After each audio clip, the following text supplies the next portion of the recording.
The classroom was different from anything on Earth. It curved in a half circle with seats rising up like a theater. But these seats were not made for humans alone. Some were large enough for creatures twice the size of a man. Others had water tanks built into them. A few seemed to float in the air without any support. Jiho sat near the back, his arms crossed over his chest. He watched as students from different worlds filled the room. There was Zal, the insect-like alien with 6 arms and eyes that seemed to look in all directions at once. There was Droon, who looked like he was made of gray stone and moved very slowly. Pyrrha sat in her water suit, bubbles rising past her face every few seconds. And there was Hana, another human who sat next to Jiho with her data pad already out and ready. This was the Interstellar Combat Academy, a place where different species learned to fight together. The station floated in space between 3 solar systems. Students came from all over the galaxy to learn here. It was supposed to be an honor. Jiho was not so sure about that. Instructor Velthar entered the room and everyone became quiet. He was tall with 4 arms and skin that changed colors when he moved. His species, the Crithians, were known as the best warriors in the galaxy. He had fought in wars that Jiho had only read about in history files. "Good morning, cadets," Velthar said. His voice was deep and came from somewhere in his chest. "Today I will tell you about your final exam for this semester." The room became even more quiet. Final exams at the academy were not like tests on Earth. They were real challenges. Students had failed before. Some had even been injured. "You will build a weapon," Velthar continued.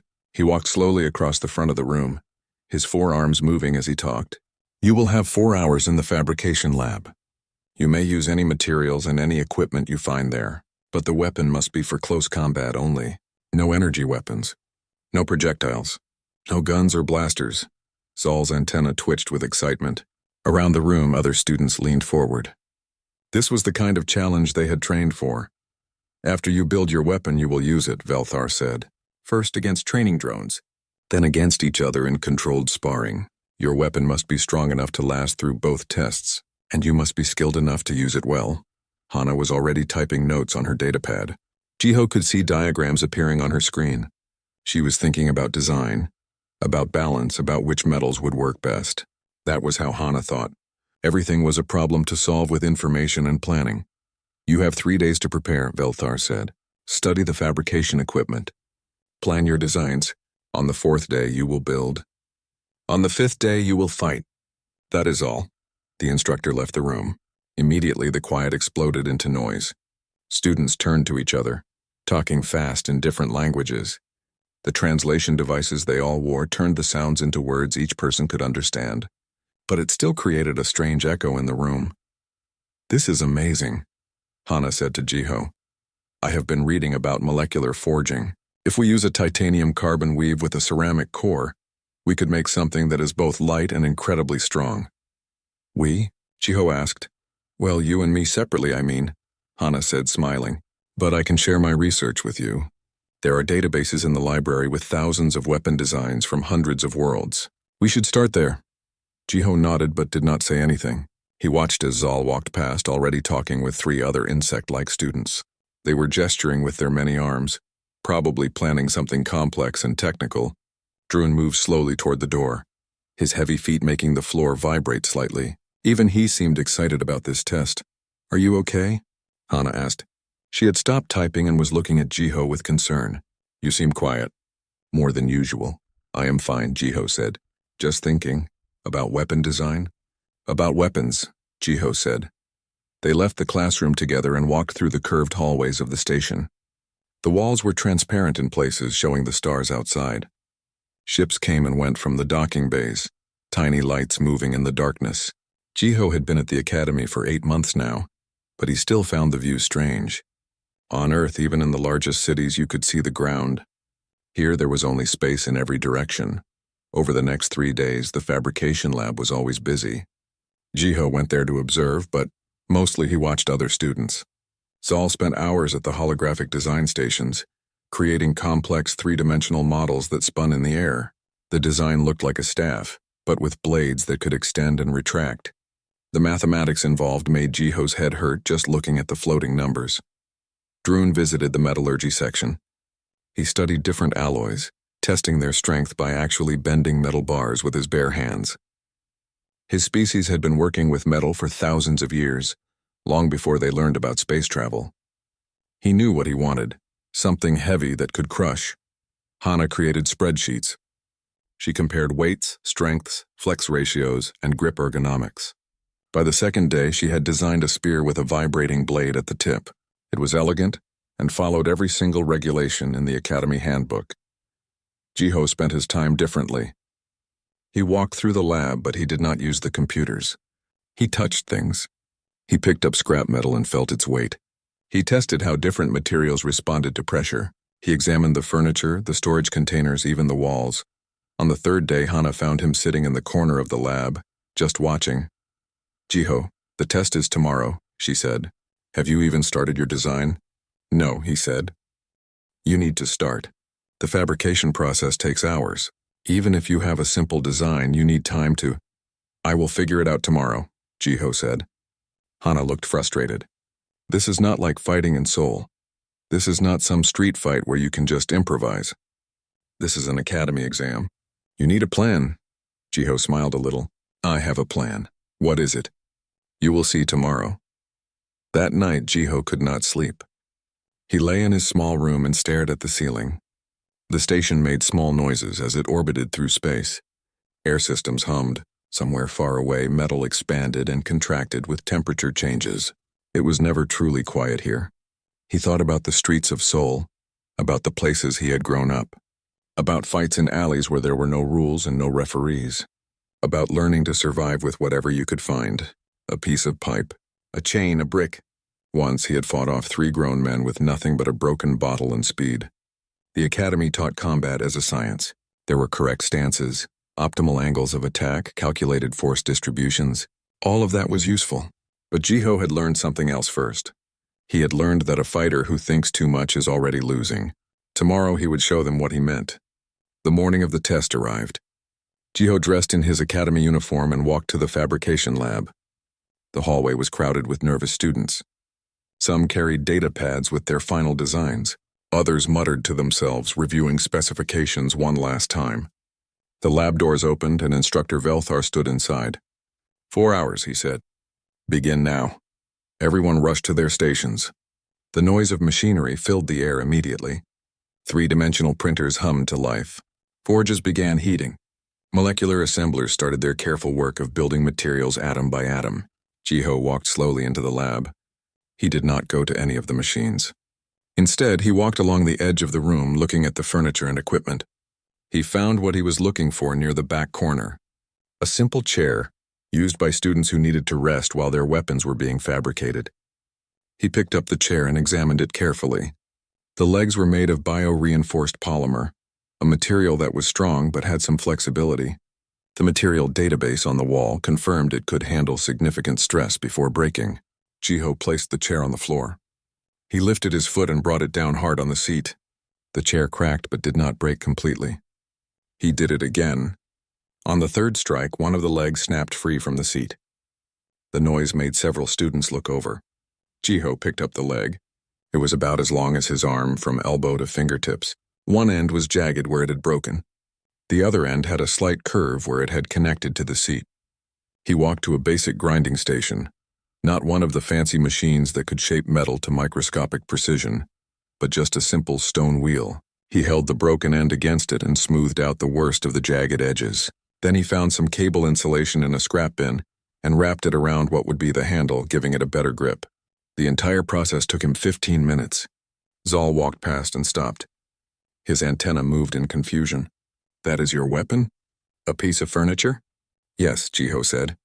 "But you have not even used the fabricators. The molecular forge could—" "I am done," Jiho said simply. Word spread quickly through the lab. The human was finished already. The human had made a weapon from a broken chair. Students came to look. Some laughed.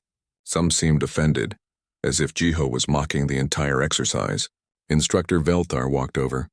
His forearms crossed in front of his chest. His skin shifted to a darker color, which Jiho had learned meant he was thinking seriously about something.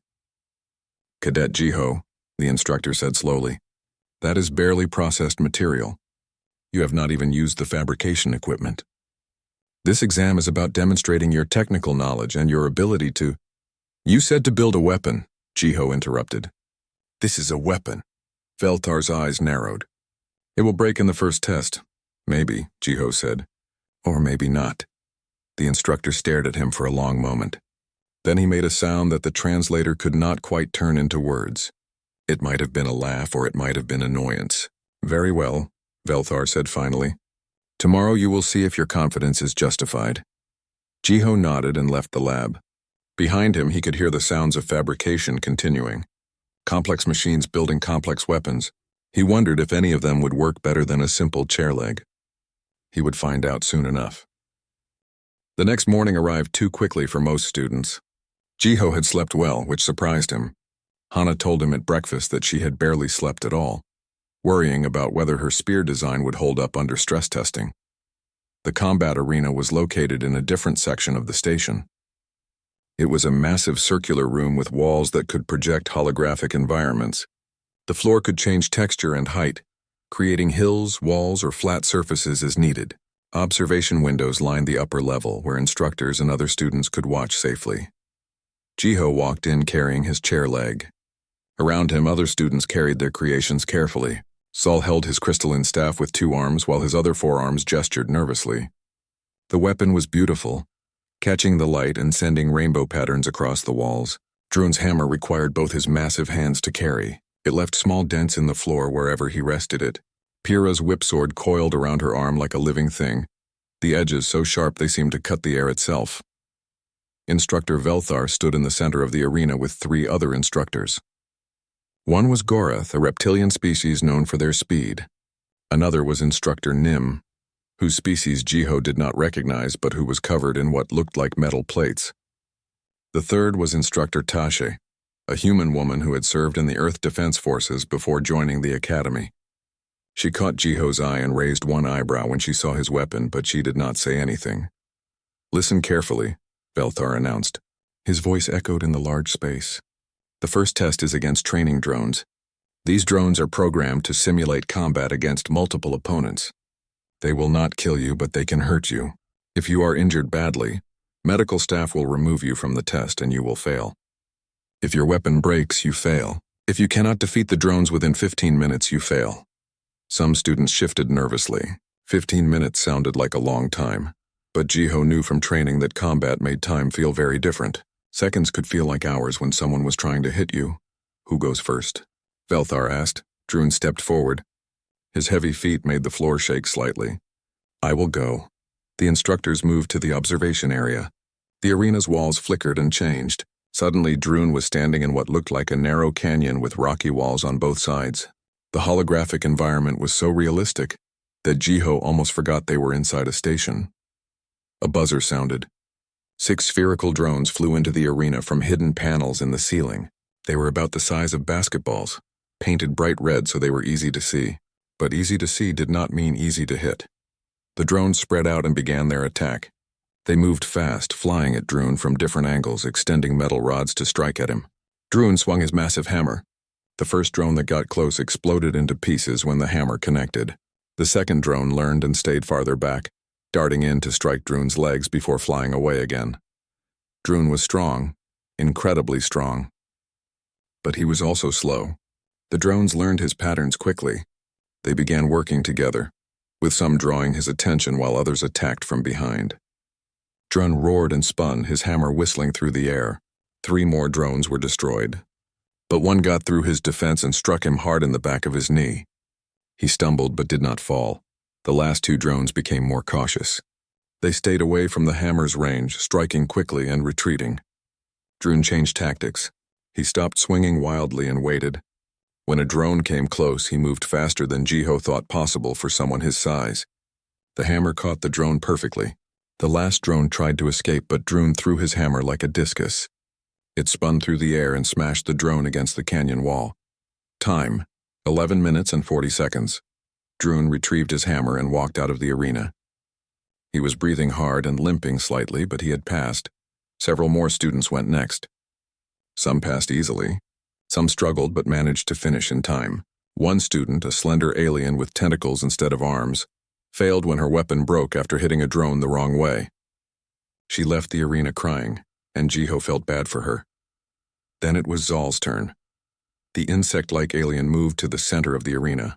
His 6 arms held the crystalline staff with perfect balance. The holographic environment changed to show an open field with tall grass.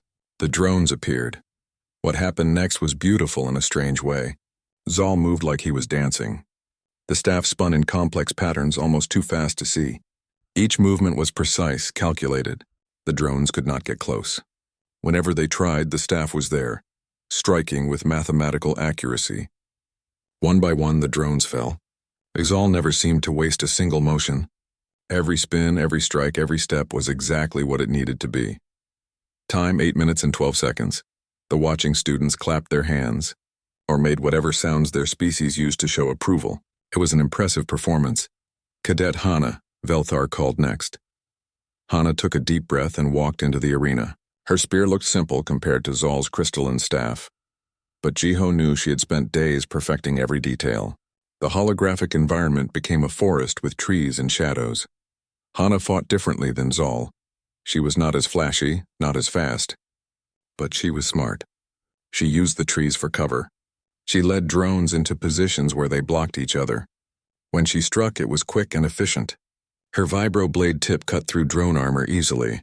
She made it look almost easy. Time 7 minutes and 31 seconds. More students went. Success and failure mixed together. The arena floor was covered with broken drone parts by the time Instructor Velthar called out the name that many had been waiting to hear. Cadet Jiho. Jiho walked to the center of the arena. His chair leg felt light in his hand. Around him, he heard whispers from the observation area. Students were talking, probably making bets about how fast he would fail. The environment changed. This time it showed an urban setting like a destroyed city. Broken buildings and rubble everywhere. It reminded Jiho of some parts of Seoul, the old sections that had been damaged in the border wars and never fully rebuilt. The drones appeared. 6 of them, just like before. They spread out and began their approach. Jiho did not move at first. He just watched, breathing slowly, letting his body relax. This was the first thing he had learned in the Seoul streets. Never panic. Never rush. See everything first. The first drone came fast, trying to surprise him. Jiho moved. Not backward, but to the side. The chair leg came up and struck the drone hard on its side. The drone spun away, its gyroscopes trying to correct its balance. Before it could recover, Jiho struck again. The drone fell to the ground and did not move. The other 5 drones changed their pattern. They had learned. Good. 2 came at him from different sides. Jiho dropped low and rolled. The drones crashed into each other. While they were confused, he struck upward with the chair leg, catching one drone perfectly. It sparked and went dead. 4 left. These moved more carefully. They stayed together, forming a pattern that was hard to break. Jiho backed up until he was near a piece of rubble from the holographic building. The drones followed. When they were close enough, Jiho kicked the rubble. Dust and small pieces flew up, breaking the drone's visual sensors for just a moment. In that moment, Jiho moved. The chair leg was not heavy like Droon's hammer or precise like Zal's staff, but it was fast. Incredibly fast. Strike, recover, strike again. The chair leg had flex to it, giving his attacks a whipping motion that was hard to predict. 3 drones down, then 2. The last one tried to escape, flying upward. Jiho threw a piece of rubble at it, not expecting to hit it but forcing it to dodge. While it was distracted by the rubble, he jumped, using a broken wall as a step, and caught the drone with the chair leg while he was in the air. They both fell. Jiho rolled when he hit the ground. The drone did not. Silence filled the observation area. Time, 6 minutes and 45 seconds. Jiho stood up and looked at his weapon. The chair leg had some scratches and dents, but it had not broken. He walked out of the arena. As he passed the observation area, he could see shocked faces. Zal's antennae were perfectly still, which Jiho had learned meant the alien was very surprised. Even Instructor Tash looked impressed. Hana ran up to him as he exited. That was incredible. The way you used the environment and that jump at the end and the speed of your strikes, it was just fighting, Jiho said with a small smile. No, it was not just fighting, Hana said seriously. I have been analyzing the combat data. Your weapon has flex that none of ours have. It makes your strikes faster because of the whip effect. And because it is simple, you can use it in more ways. You used it like a club, like a sword, even like a lever to knock drones off balance.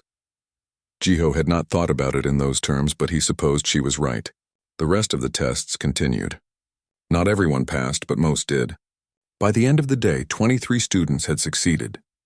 They would move on to the second part of the test tomorrow, combat against each other. That evening, Jiho sat in the common area with Hana. Other students were there too, talking about the day's events. Zal approached them, which was unusual. The insect-like alien usually kept to himself. "Cadet Jiho," Zal said. His translator made his voice sound very formal. "I wish to understand your technique. You moved in ways that my calculations did not predict. How did you learn to fight like that?" Jiho thought about how to answer. "I grew up in a place where you had to learn fast or you would get hurt. There were no instructors, no safe training rooms. Just streets and people who wanted to hurt you. So I learned to use anything I could find. Pipes, chains, bottles, sticks. After a while, you stop thinking about what the weapon is. You just think about how to win."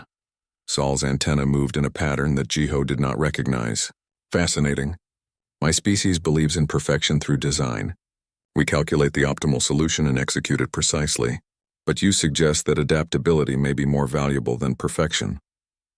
"Sometimes," Jiho said. "Depends on the situation." Droon, who had been sitting nearby, spoke up in his slow, rumbling voice. "On my world, we have a saying. The mountain is strong because it does not try to be anything but a mountain. I thought this meant we should perfect one way of being. But maybe it means something else. Maybe it means accepting what you are and using that fully." "Deep thoughts for such a simple test," said a voice. Everyone turned to see Instructor Tashi standing in the doorway. "But not wrong. Get some rest, cadets. Tomorrow is when things get really interesting. Tomorrow you fight each other, and believe me, drones are much easier opponents than fellow students who can think and adapt." She left, and the common area slowly emptied as students went to their rooms. Tomorrow would be harder. Tomorrow they would face opponents who could learn, who could change tactics, who could think. Jiho looked at his chair leg, resting against the wall where he had left it. It had scratches now, marks from where it had struck drones. It was not beautiful like Zal's staff or powerful like Droon's hammer, but it had done its job. Tomorrow it would have to do its job again, against much smarter opponents. He hoped it would be enough. Morning came with an announcement that made everyone nervous. Instructor Velthar's voice came through the station's speaker system into every room. "All cadets who passed yesterday's drone test will report to the main arena at 0900 hours. Sparring matches will be determined by random selection. There will be no practice rounds. Medical teams will be standing by. This is your final warning to take this seriously." Jiho ate breakfast slowly. Hana sat across from him, not eating much. She kept looking at her datapad, reviewing videos of other students' fighting styles. "You should eat," Jiho said. "I am too nervous," Hana admitted. "Fighting drones is one thing. Fighting other students is different. What if I hurt someone badly? What if someone hurts me? The instructors will stop it before anyone gets seriously injured," Jiho said. "And you are good at fighting. I have seen you train. You are just saying that to be nice." "I do not say things just to be nice," Jiho said, which made Hana smile a little. The arena was different today. The observation area was more crowded. Students who had failed the drone test were there to watch. Some instructors from other departments had come too. Word had spread about the human with the chair leg, and people were curious. 23 students stood in the arena. Instructor Velthar stood on a raised platform where everyone could see him. His forearms gestured as he spoke. "Today you will demonstrate what you have learned about real combat. Each match will continue until one fighter yields, is disarmed, or is judged unable to continue safely by the medical team. We will use full contact rules, but we have set the safety fields to prevent lethal strikes. You will feel pain, but you will not die here today." That was not as comforting as it probably should have been. "First match," Velthar announced. A holographic display appeared showing two names. Cadet Pyrrha versus Cadet Thurok. The two students moved to the center. Pyrrha with her whip sword, Thurok with a pair of energy-dampened axes. The match began. It was fast and brutal. Pyrrha's whip sword was flexible and hard to defend against, but Thurok was strong and aggressive. They fought for 7 minutes before Thurok finally got inside Pyrrha's range and put an axe to her throat. Pyrrha yielded. More matches followed. Each one was different. Some were over in seconds. Others lasted until both fighters were exhausted and could barely stand. Hana fought against a lithoid student named Kren. Her spear gave her reach advantage and she used it well, staying away from Kren's powerful strikes. She won when Kren overextended and Hana swept his legs out from under him. Drune fought against a thin, quick alien named Sissa who used 2 short blades. It looked like an unfair match. Drune was so much bigger and stronger. But Sissa was incredibly fast and knew how to stay away from the hammer. The match went on for 12 minutes, both fighters breathing hard, before Drune finally cornered Sissa and won. Then the display showed the match many people had been waiting for. Cadet Jiho versus Cadet Zal. Whispers filled the observation area. The human with the broken chair leg against the insect-like genius with the perfect crystalline staff. It seemed like an easy prediction. Jiho and Zal walked to the center of the arena. The holographic environment activated, showing an open space with a few scattered obstacles. Some rocks, a few pillars, nothing too complex. This was about the fighters, not the terrain. Zal held his staff with practiced ease. 6 arms gave him angles of attack that most species could not match. His eyes watched Jiho from multiple directions at once. "I respect your skill," Zal said through his translator, "but my weapon was designed with precision. Yours is improvised. The outcome is mathematically certain." "Maybe," Jiho said. "Let us find out." Instructor Velthar's voice boomed. "Begin." Zal moved first. His staff became a blur, spinning in patterns that seemed impossible. He came at Jiho fast from multiple angles, using his 6 arms to create attacks that seemed to come from everywhere at once. Jiho did not try to match that complexity. He moved backward, keeping his chair leg in a defensive position. He watched. This was the second thing he had learned in Soul. Always learn your opponent's patterns before you commit to an attack. Zal pressed forward. His staff struck high, then low, then from the side. Each strike was precise, perfectly timed. But Jiho was not there. He moved just enough, letting the staff pass without making contact. He did not try to block every strike because that would have been impossible. Instead, he avoided the ones he had to avoid and deflected the ones he could deflect. "You cannot run forever," Zal said. His translator made it sound like a statement of fact, not an insult. "Not running," Jiho replied. "Learning." And he was learning. Zal's patterns were beautiful and complex, but they were patterns. The staff spun in mathematically optimal ways, which meant they were predictable if you watched long enough. 3 strike combinations followed by a pause of 0.7 seconds. High attacks always came from the upper right arm, low attacks from the lower left. After 2 minutes of defensive movement, Jiho began to change his approach. He stopped moving backward and started moving to the side. He began to test Zal's reactions with small, quick strikes that did not commit him fully. The chair leg jabbed out, forcing Zal to respond. Zal adapted as any smart fighter would. His patterns changed, became less predictable. His 6 arms moved in new combinations. But there was something Jiho had noticed. The staff was balanced perfectly for Zal's preferred fighting style.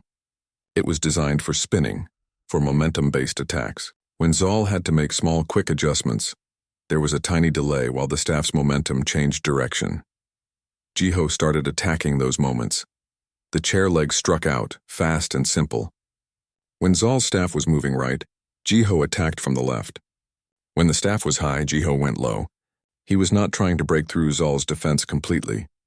He was trying to disrupt the rhythm, to force Zal to fight in ways the staff was not optimized for. It was working. Zal's perfect patterns began to have small gaps in them. The insect-like alien was still skilled, still dangerous, but he was being forced to fight reactively instead of proactively. "Interesting tactic," Zal said. His translator made his breathing sound mechanical, but Jiho could tell he was working harder now. "You fight to disrupt, not to damage." "Damage comes later," Jiho said. 5 minutes into the match, both fighters were breathing hard. The chair leg had several new dents. The crystalline staff had small scratches where it had struck the floor or obstacles, but neither fighter had landed a decisive blow. Then Zal made a decision. He stopped using complex patterns and went for power instead. His 6 arms brought the staff around in a massive spinning attack that covered a huge area. It was like a blade storm, almost impossible to avoid in the open space. Most fighters would have tried to back away. But Jiho had fought in narrow alleys where backing away was not an option.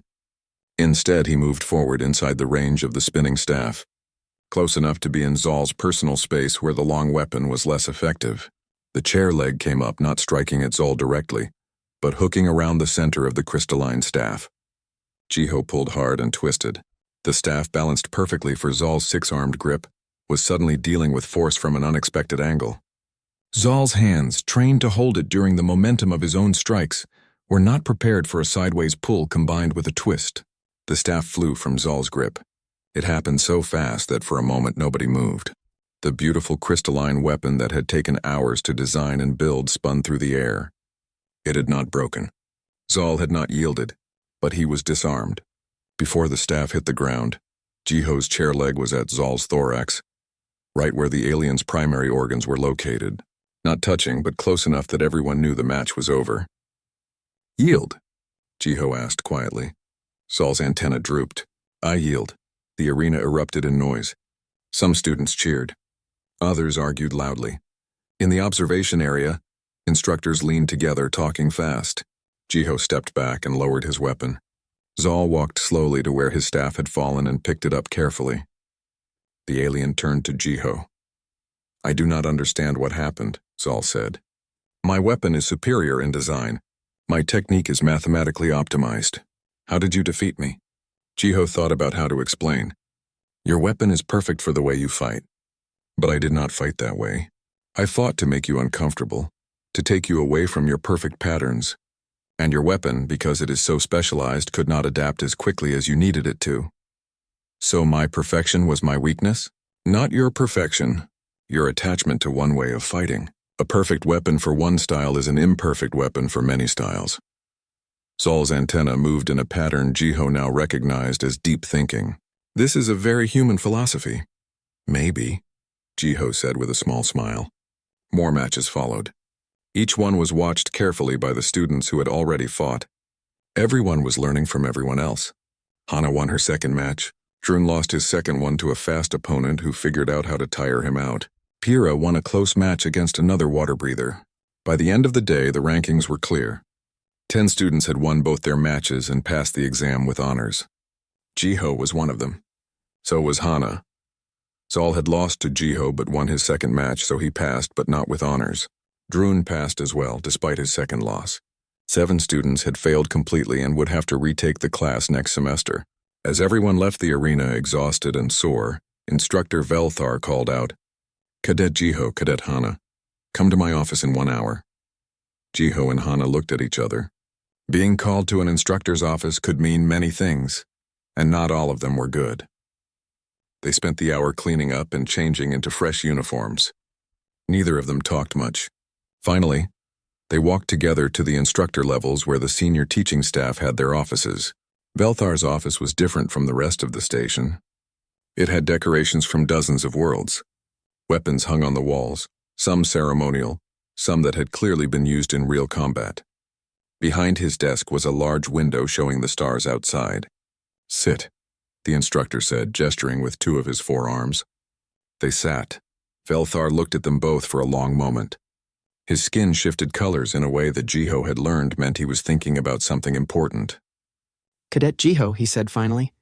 "I have been teaching at this academy for 16 years. I have trained students from 47 different species. I have seen thousands of weapons designed and tested, and today, you defeated one of the most skilled technical fighters in this entire class using a broken piece of furniture." Jiho did not know what to say to that, so he said nothing. "Do you know why I have called you both here?" Velthar asked. "To explain why I chose such a simple weapon?" Jiho guessed. "No," the instructor said. "I already know why. I called you here because I want you to understand what you did today, what it means and why it is important, not just for you but for everyone in this academy." He stood up and walked to the window, his forearms clasped behind his back. "Combat," he said slowly, "is not just about weapons. It is about the mind that wields them. And today, the 2 of you demonstrated something that most of these students will take years to learn. Come with me tomorrow morning. There is something I want to show you. Something that will help you understand why a broken chair leg may be the most important lesson this academy has taught in a very long time." They left the office with more questions than answers. But Jiho noticed something. His chair leg, battered and scratched from 2 days of hard fighting, had not broken. Maybe that was answer enough for now. The next morning, Jiho and Hana met Instructor Velthar outside the Academy's main archive building. This was a section of the station that most students never visited. It held records of battles, tactical data, and historical information from wars fought across the galaxy over thousands of years. "Follow me," Velthar said. He led them through corridors that became progressively older. The walls changed from the modern materials of the Academy to older construction. Some sections looked ancient. They entered a room that was different from anywhere else Jiho had seen on the station. The walls were covered with displays showing battles. Some were videos. Some were holographic recreations. All of them showed combat between different species. "Sit," Velthar said, gesturing to chairs near the center of the room. "I am going to tell you a story. It is not a pleasant story, but it is a true one, and it is important." He activated one of the displays. It showed a planet that Jiho did not recognize. Green and blue with white clouds. It looked peaceful. "This is Krithia Prime," Velthar said. "My homeworld. 26 years ago, it was invaded by a species called the Varrock. They are no longer a threat. They were eliminated in the war that followed. But that war taught many species in the galaxy something important about combat." Another display activated, showing insect-like creatures that looked nothing like Zal. These were larger, more aggressive-looking. Their ships were strange, organic-seeming rather than mechanical. "The Varrock were a hive-mind species," Velthar continued. "They thought together, fought together, died together. Their tactics were perfect because every individual knew exactly what every other individual was doing. When they came to my world, they brought weapons that were mathematically optimized. Their ships were perfectly balanced. Their ground forces moved in formations that had been calculated to defeat any defense.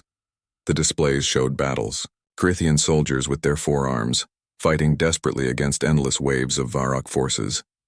We lost 3 cities in the first week," Velthar said quietly. His skin had turned a dark, sad color. "Our defenses were sophisticated. Our weapons were advanced. Our tactics were based on thousands of years of military tradition.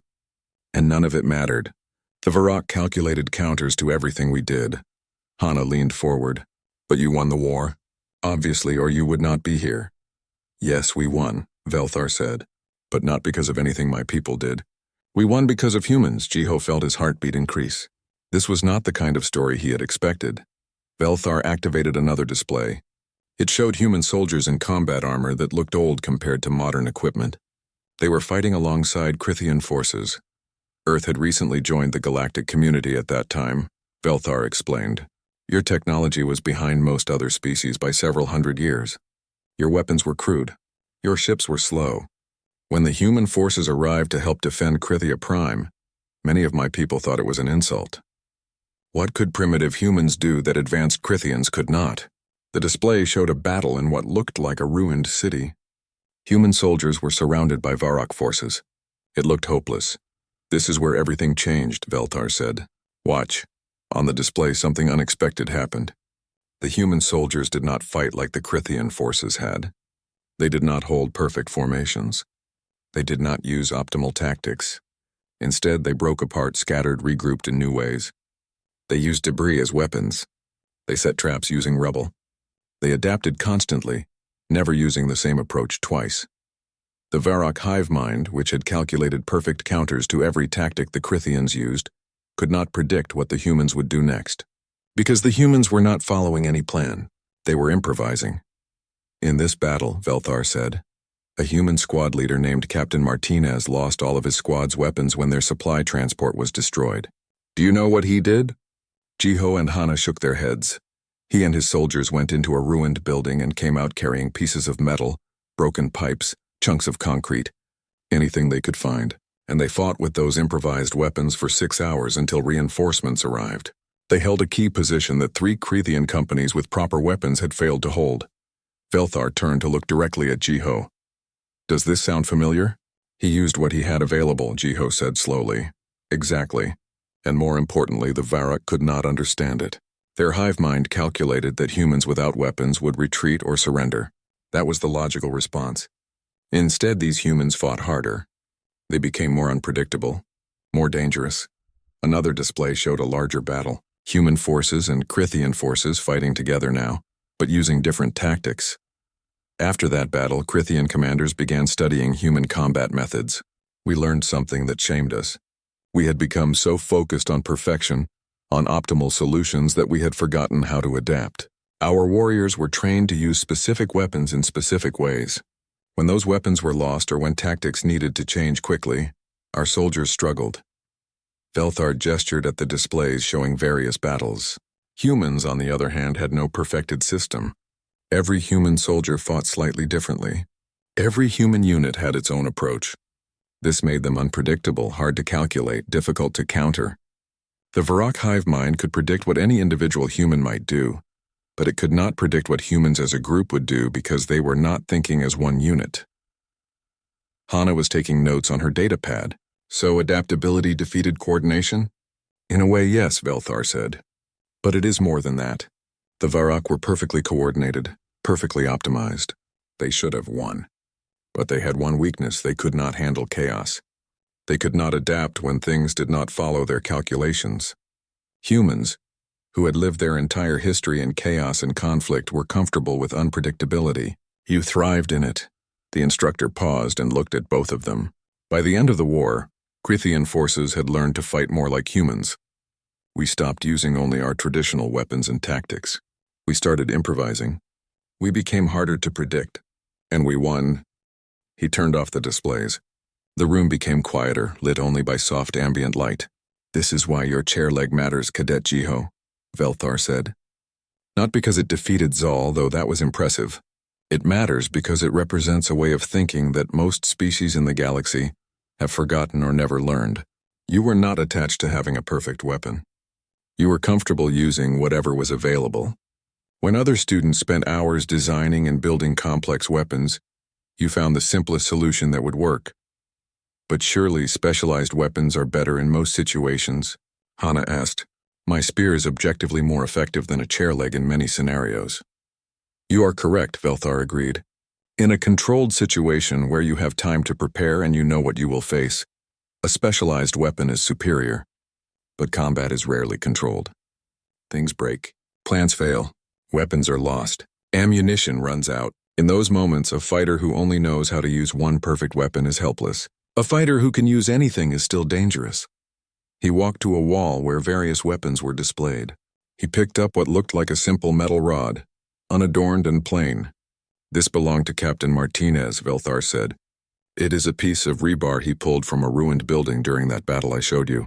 He used it to save 4 Krithian soldiers who were pinned down by Varrock forces. When I met him years later, after the war ended, I asked him why he kept it. Do you know what he said?" Jiho shook his head. He said, "This reminds me that the weapon does not matter. What matters is refusing to give up." Velthar placed the metal rod back on the wall carefully. "Every student in this academy is taught to build weapons, to use advanced technology, to plan optimal tactics. These are important skills. But you, Cadet Jiho, taught everyone something equally important: that a warrior must be ready to fight with anything in any situation, against any opponent. That lesson is worth more than 1,000 perfectly designed weapons." Hana was quiet for a moment, then spoke. "Is this why you designed the exam this way?" "To see if anyone would choose simplicity over complexity." "Partially," Velthar admitted. "Most years no one does. Students become so excited by the fabrication technology that they forget the purpose of the exercise. They focus on building the most impressive weapon, rather than the most practical one. Jiho is the first student in 4 years to pass this test the way I originally hoped students would pass it." "What way is that?" Jiho asked. "By understanding that the test was not about building a weapon.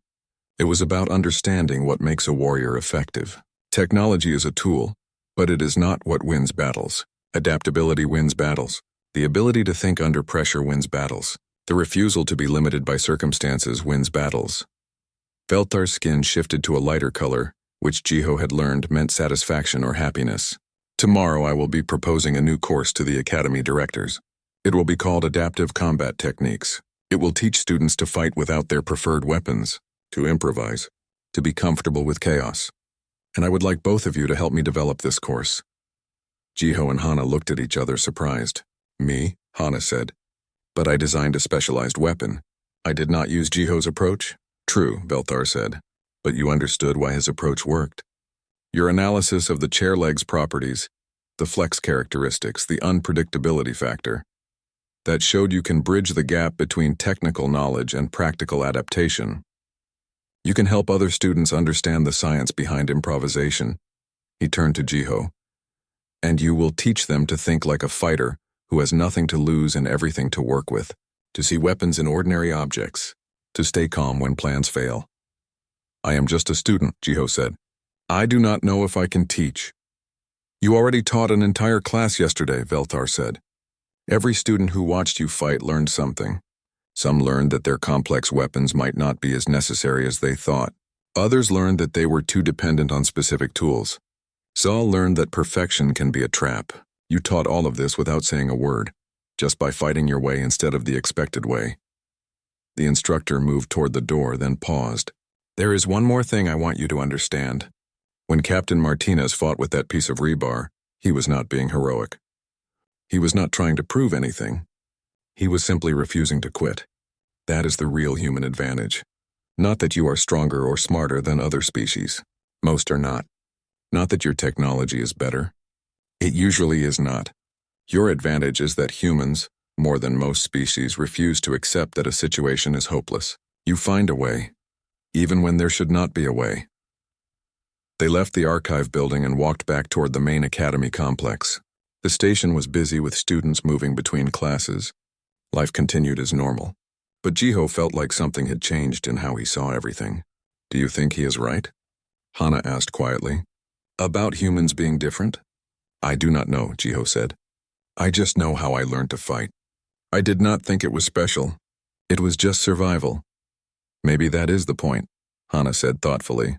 Other species developed in environments where they could specialize, could perfect specific skills. Humans developed in constant conflict, constant change. We had to adapt or die. It became part of how we think. They walked in silence for a while.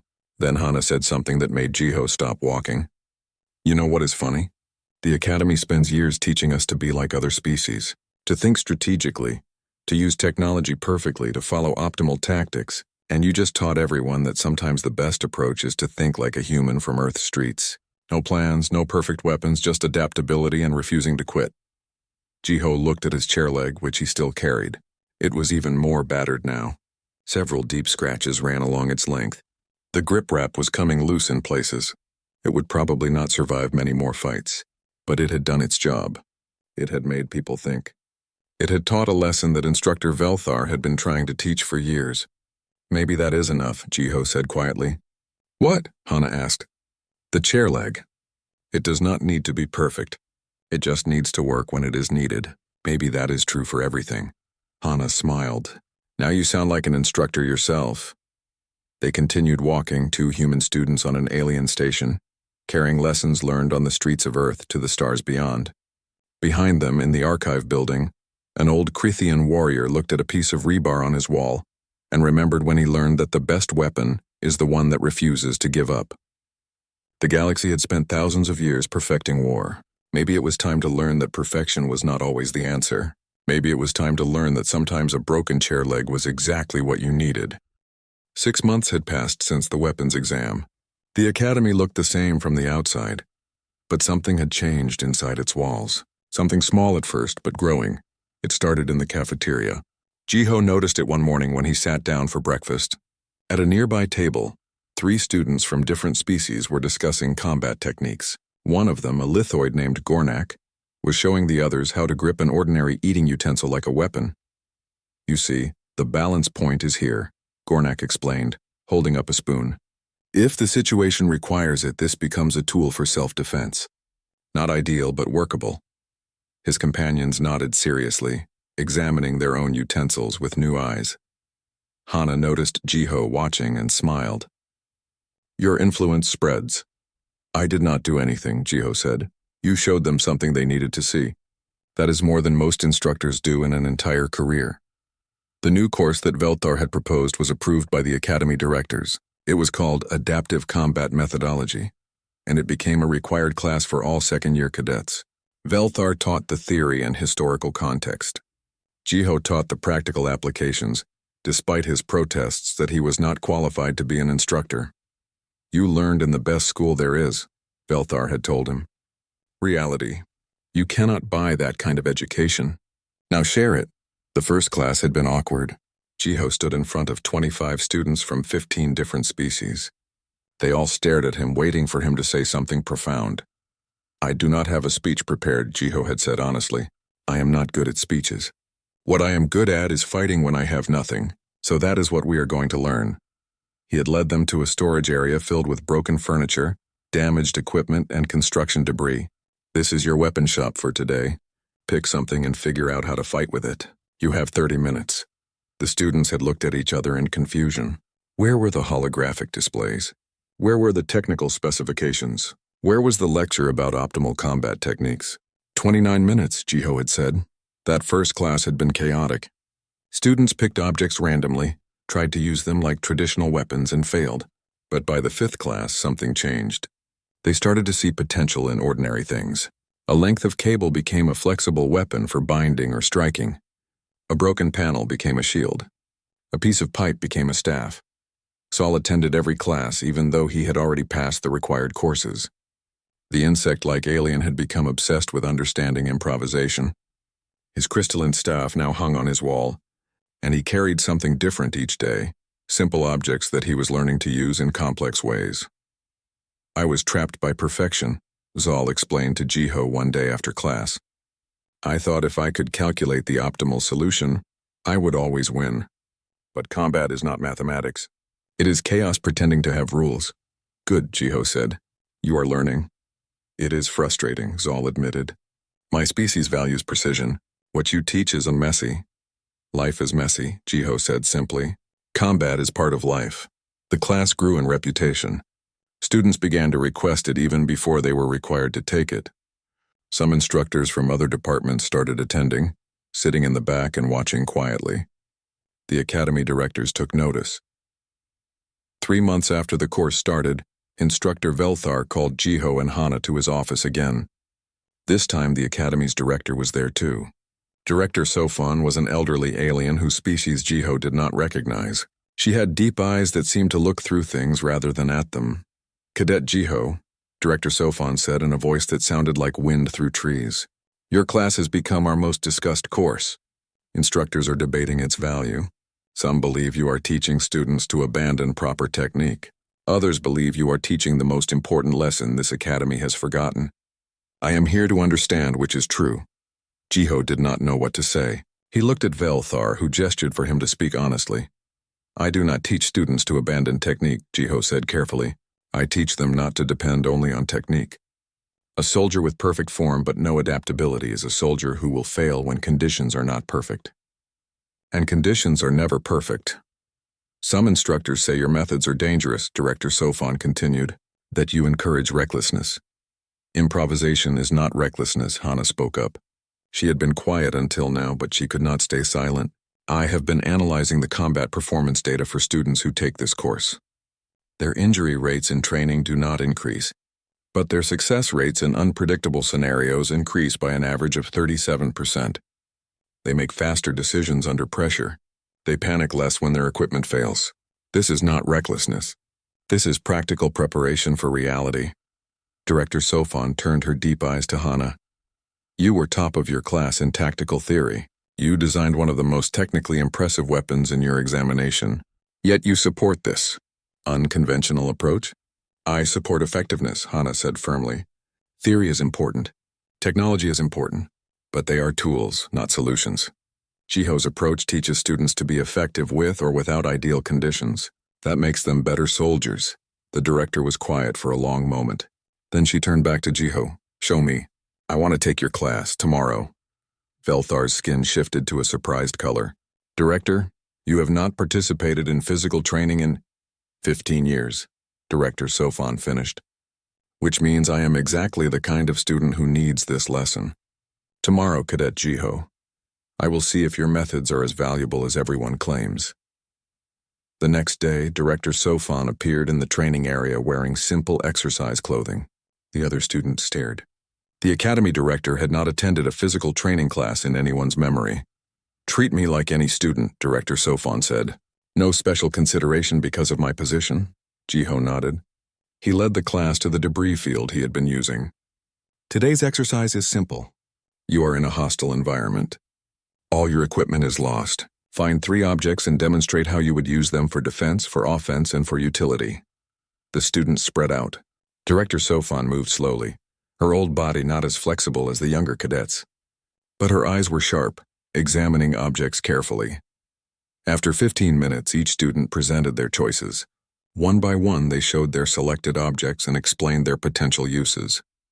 Some were creative. Some were obvious. All showed thought. Director Sofon was last. She held up 3 items: a broken antenna, a piece of cloth, and a small metal bolt. The antenna becomes a pointer or a probe, she explained, useful for testing if something is safe to touch or for reaching into small spaces. The cloth becomes a bandage, a filter for water, a flag for signaling, or a binding for injuries. The bolt becomes a tool for tightening or loosening compatible fasteners, or a small projectile if thrown accurately. Jiho nodded. All good choices. But you are thinking like an engineer, not a fighter. What if you need to defend yourself right now? Director Sofon looked at her objects again. Then something changed in her expression. The antenna becomes a striking weapon for vulnerable points like eyes. The cloth becomes a means to obstruct vision or breathing. The bolt becomes a small weapon for close-range striking. Better, Jiho said. You were too focused on proper uses. In survival situations, nothing has a proper use. Everything has any use you can find, the class continued.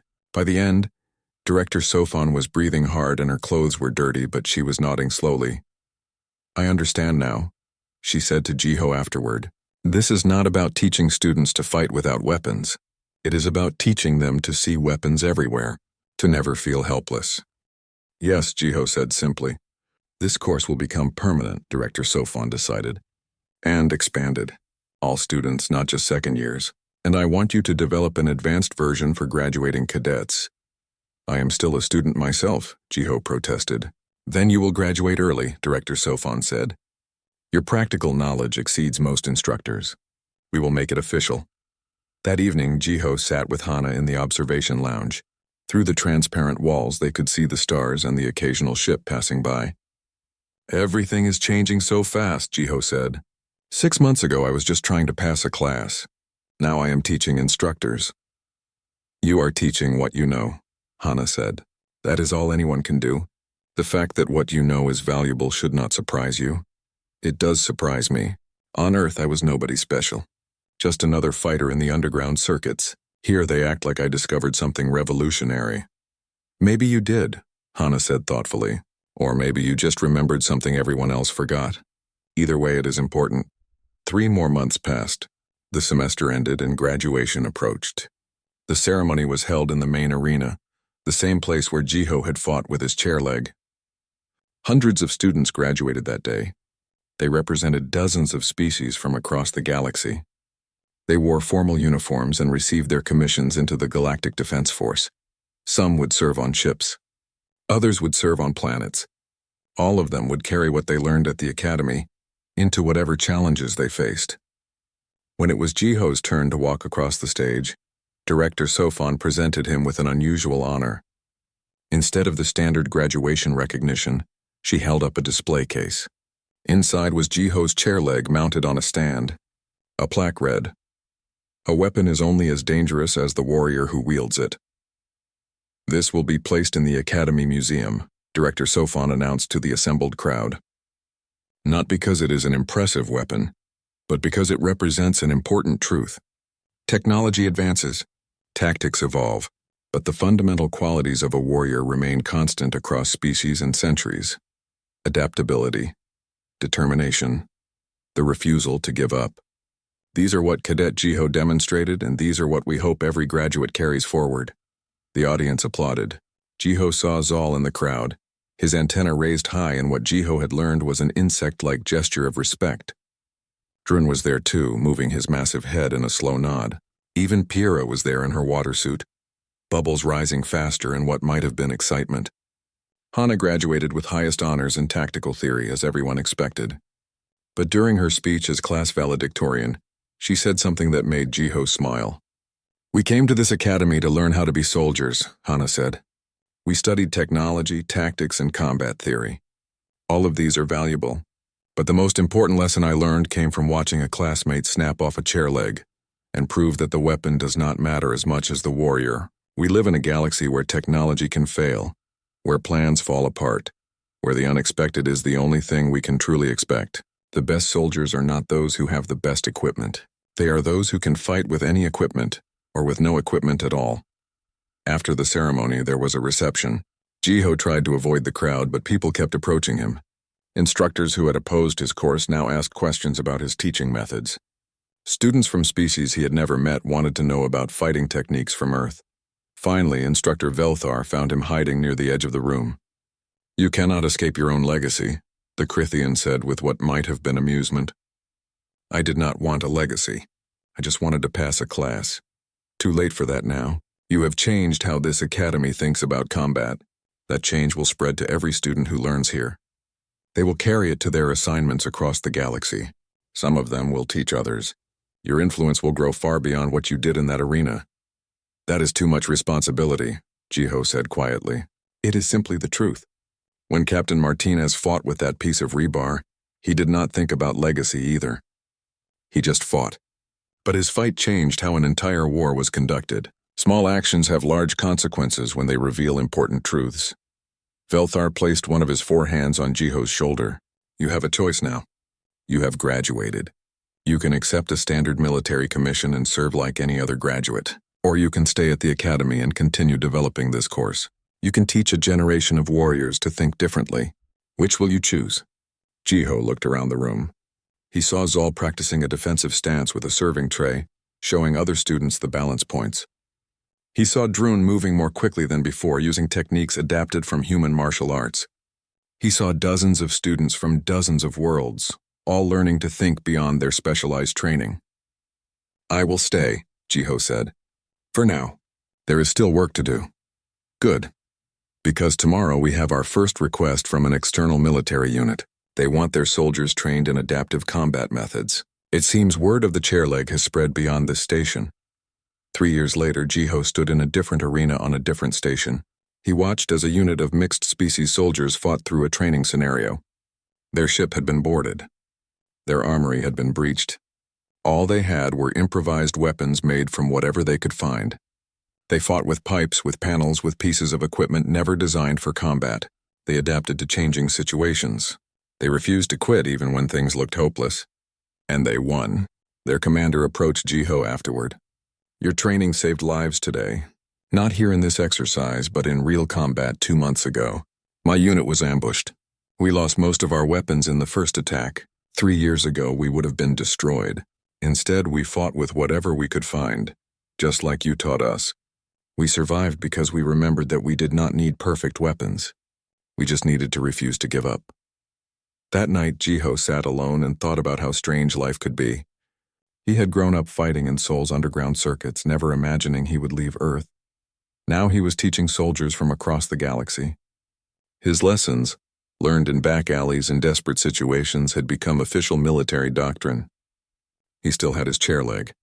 It sat on a shelf in his quarters next to the mounted display version in the museum. This one was even more battered, more worn. He had used it in demonstrations hundreds of times. It would probably break soon, but that was fine. If it broke, he would find something else. That was the whole point, after all. The weapon did not matter. The warrior did. Across the galaxy, on stations and ships and planets, soldiers trained in adaptive combat. They learned to see weapons in ordinary objects. They learned to fight without perfect conditions. They learned to adapt, to persist, to refuse to accept defeat. They learned to think like a human with a broken chair leg, standing in an arena, proving that sometimes the simplest answer is the best answer. And in the Academy Museum, behind protective glass, a battered piece of bio-reinforced polymer sat on a stand. Students walked past it every day. Some stopped to read the plaque. Others moved on quickly, not understanding why such a simple object deserved a place among historic weapons from 100 worlds. But those who stopped, who read, who understood, they learned something important. They learned that the galaxy had spent thousands of years perfecting weapons, perfecting tactics, perfecting war itself. And they learned that sometimes when all the perfect weapons fail and all the perfect plans collapse, the only thing that matters is refusing to quit and fighting with whatever you have. That was the legacy of a chair leg. That was the lesson humanity taught the stars. And that was why, when the next great war came and the galaxy faced enemies beyond anything they had prepared for, they survived. Because someone once taught them that you do not need the best weapon. You just need to know that any weapon in determined hands is enough.